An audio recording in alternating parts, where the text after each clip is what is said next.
natia è guardarmi allo specchio ogni giorno ed essere convinto che quello che faccio è giusto, non solo per me.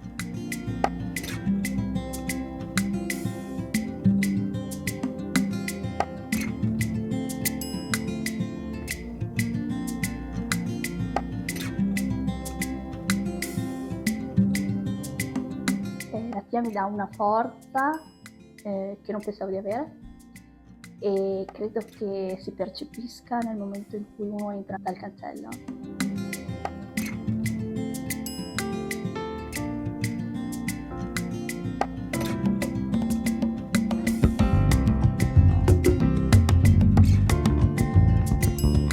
Ciao ragazzi, che la Terra, intesa come madre di tutto, sia la poesia della vita, secondo me è indubbio. Che sia altrettanto semplice da gestire oppure da raccontare o da far vivere, beh, allora diventa un altro paio di maniche, perché subentra un elemento imprescindibile, cioè o ce l'hai e allora riesci a costruire qualcosa, oppure non ce l'hai e allora è meglio lasciar perdere e fare dell'altro. E questo elemento si chiama passione. La stessa che Luca e Giulia, marito e moglie, mi hanno trasmesso fin dal primo momento in cui li ho conosciuti qui al loro agriturismo, il Natia all'Azize. Un luogo bellissimo in cui si fondono rispetto per la terra e per la natura e spirito di accoglienza. È una struttura, la vedete anche voi, bellissima, in cui c'è la spa, c'è la cucina notevole proposta all'osteria, ci sono le camere, poi vi faccio vedere tutto. Ma quello che più mi ha colpito del motivo per cui sono venuto qui a conoscerli meglio è che la prima cosa di cui mi hanno parlato quando li ho incontrati è stato l'amore per la terra. E non è un caso quindi che appena ho deciso di realizzare questo video mi hanno portato come prima meta nel loro orto, un orto bellissimo a poche decine di metri da qui. Ma non ci sono mica andato col trattore, no, è troppo semplice.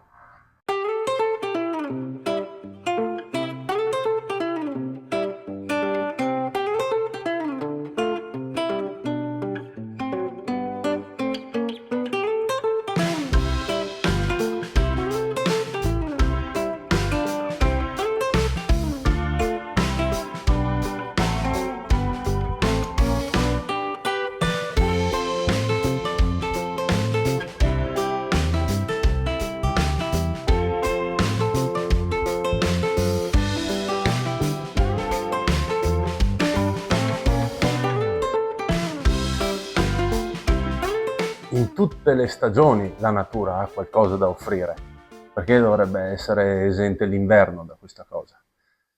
Se vediamo nella pianura padana ci sono tantissime colture che vengono coltivate d'inverno e noi dobbiamo approvvigionare il nostro ristorante tutti i periodi dell'anno, quindi l'orto d'inverno, a mio modo di vedere, è addirittura ancora più formativo dell'orto estivo, perché l'orto estivo lo danno tutti per scontato, il pomodoro, la melanzana, le cose che si conoscono. E invece l'orto invernale è suggestivo proprio perché sono tantissime le colture che non si conoscono. Credo che l'orto invernale sia ancora più un'esperienza emozionante dell'orto estivo. L'inverno offre un sacco di ortaggi gustosissimi. Possiamo vedere qua in primo piano il cavolo nero, dei porri, finocchi, abbiamo catalogna, radicchi ne abbiamo piantati di 4-5 varietà diverse, quindi avremo i radicchi a scalare per tutto l'inverno.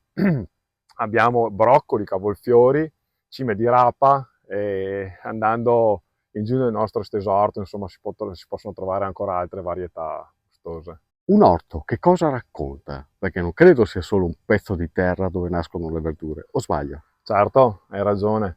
Un orto, dal mio punto di vista, racconta soprattutto la mentalità di chi lo coltiva. Produrre in maniera biologica, naturale, senza l'ausilio di pesticidi. E in questo caso abbiamo, come si può vedere qua, un orto immerso nella natura e che arriva insomma a chilometro zero nel piatto di chi lo consuma, sempre fresco in giornata, è una cosa molto positiva.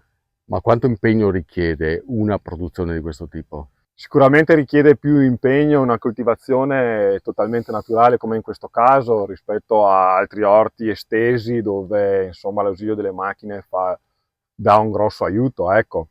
Qui non entrano macchine? Qua non entrano macchine, si fa una preparazione del terreno con una fresata molto superficiale. Qui si fanno i contadini veri qui. Qua diciamo che possiamo proprio dire che torniamo indietro di qualche decina d'anni.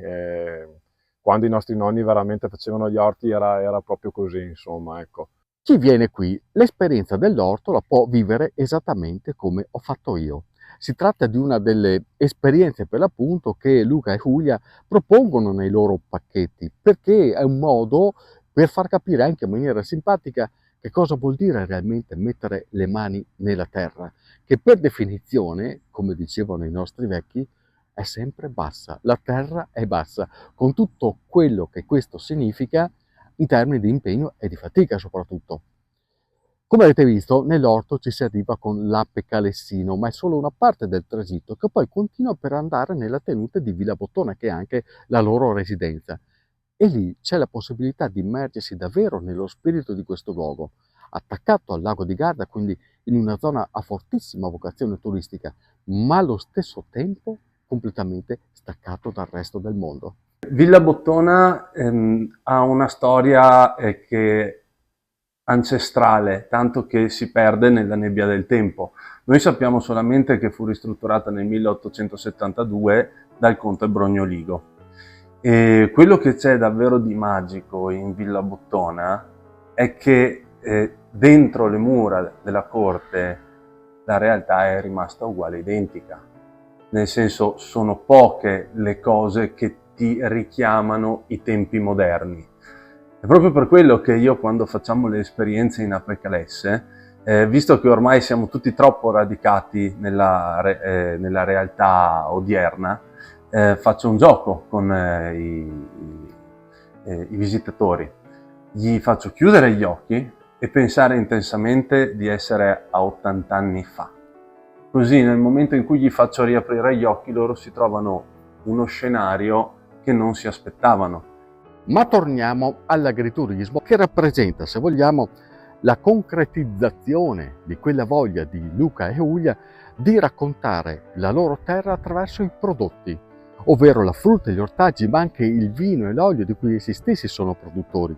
E tutto questo in un territorio come l'Assise, a forte vocazione turistica, come dicevamo, in cui proprio per questo forse non sempre viene immediato andare a cercare questi scorci di profondità rurale. Ma loro ci hanno creduto e ci credono tuttora. E naturalmente il modo più efficace, la voce più autorevole per raccontare i sapori bio del loro orto è indubbiamente quella della cucina, che elabora questi stessi prodotti insieme ad altri che arrivano da aziende agricole rigorosamente locali. E anche questo risponde a una logica ben precisa. La nostra cucina ha diverse influenze. Prima di tutto io ci tengo sempre a menzionare Andrea, perché il piatto è l'espressione di un cuoco, di una persona. Quindi così come si vede il piatto è l'idea che Andrea ha di Natia. Questa è la partenza. Nello stesso tempo tutte le persone che lavorano qui a Natia sono formate per essere sensibili alle tematiche degli usi, i costumi e la storia del nostro territorio.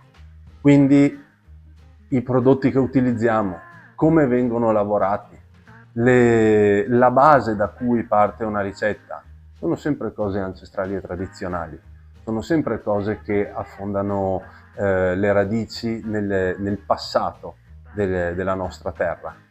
E quindi i piatti nascono così, nascono da una tradizione che si lega a un concetto che viene interpretato da una persona. Senti Luca, ma da dove nasce tutta questa passione per la terra, per la natura e quindi anche per il cibo? Il passaggio è stato un attimino strano, perché io mi ero formato come psicologo e poi ho fatto la cucina. E in cucina mi sono reso conto che si parla tanto, ma alla fine il prodotto non è sempre come quello che ti dicono. E allora mentre cucinavo pensavo sempre che mi sarebbe piaciuto fare un ristorante con i miei prodotti, partendo dall'olio, partendo dal vino. E questo è stato il motivo, e questa è stata l'idea scatenante di Natia, fare proprio tutto da noi, tutto che veniva da casa, utilizzare il più possibile dei prodotti nostri, perché perché sai da dove arrivano, perché ci hai messo le mani dall'inizio alla fine. E hai fatto tutto da solo? Da solo, l'uomo da solo non può fare niente, o perlomeno niente di particolarmente buono. Io sono di questa idea. Io ho determinate qualità, ma non avrei potuto fare niente senza l'aiuto di mia moglie. Mi viene da ridere perché in realtà io di lavori ne ho fatti tanti. E quando ho iniziato questa avventura con Luca però avevo appena smesso di fare l'informatrice farmaceutica. E quando mi ha chiesto quindi Luca di realizzare il suo sogno, ho preso le mie competenze e le ho messe al servizio di questa fantastica idea che mi è piaciuta fin da subito. Oggi la verità è facile innamorarsi di un concetto come questo, no? Perché? Perché ha tanto di nostro, ha tanto di radici, ha tanto di origini. E io di origini ne ho sempre avuto tanto bisogno perché in qualsiasi posto andassi ero sempre la straniera, no? In Italia ero la spagnola, in Spagna ero l'italiana e quindi avere un posto come chiamare casa sono anche tanto le persone che ti aiutano a trovarlo e la mia casa è Luca. Devo dire che è stata la miglior scelta che potessi fare. Perché alla fine dedicarsi all'attività dell'agricoltura, del food and beverage, dell'enoturismo ha un significato etico che per me è fondamentale. Prima sì, certo, ogni lavoro è importantissimo ed è dignitosissimo. Per me però ha tantissimo valore l'aspetto etico e il perché, l'obiettivo con il quale tu poi ogni mattina ti svegli e decidi di vivere la giornata. Ma non poteva essere più semplice in una zona a forte vocazione turistica come la Zisa e il Lago di Garda creare che so, una struttura più classica come un albergo? Mi ero sempre insegnato che la strada più giusta è quella più difficile e quindi questa era la scelta giusta, questo era il cammino giusto da seguire. Io sono assolutamente d'accordo con lei, sarei partito con la stessa identica frase. Ci aggiungo una cosina. Chiaramente, come dicevi te, è a forte vocazione turistica e molte volte davanti alla possibilità di un guadagno più semplice si decide, anzi no, non è che si decide, inconsciamente tu decidi di fare uno sforzo in meno, perché chi te lo fa fare? E questa cosa purtroppo genera anche avidità, perché dici io con uno sforzo in meno ho comunque di più. Perché non avere ancora di più? Perché non avere ancora di più? Perché non avere ancora di più? E questo ragionamento, diciamo che adottato da tanti, forse ha fatto un po' male a tutto. Quando dico tutto, dico al pianeta. Quindi noi partiamo dal presupposto che quando parli di sostenibilità stai parlando di qualcosa di diametralmente opposto all'avidità. E quindi quando decidi di fare qualcosa di sostenibile, è anche un esempio che vuoi dare. E per dare un buon esempio, il sacrificio è implicato, inequivocabilmente, cioè è ineluttabile. Se tu vuoi andare verso la strada giusta è sempre quella più in salita. E quindi la decisione all'inizio è stata questa: ci mettiamo a dare un determinato tipo di esempio perché ci piacerebbe che il concetto di agriturismo fosse visto così, perché la natura non la bisogna dare per scontata. La natura è un lusso, l'aria pulita è un lusso, stare bene ormai è un lusso e questo lusso si raggiunge grazie al sacrificio. Mi pare d'obbligo fare un cin perché essere qui alle porte dell'inverno, in Bailoncino, in questo posto magico alla Vise, penso che cambierò residenza. Cin cin. Salute. Complimenti soprattutto. Grazie Fate un mille. salto al Nattia. Si Vi mangia bene, aspettiamo. ma soprattutto si sta bene. Cin cin. A Ti presto. aspettiamo.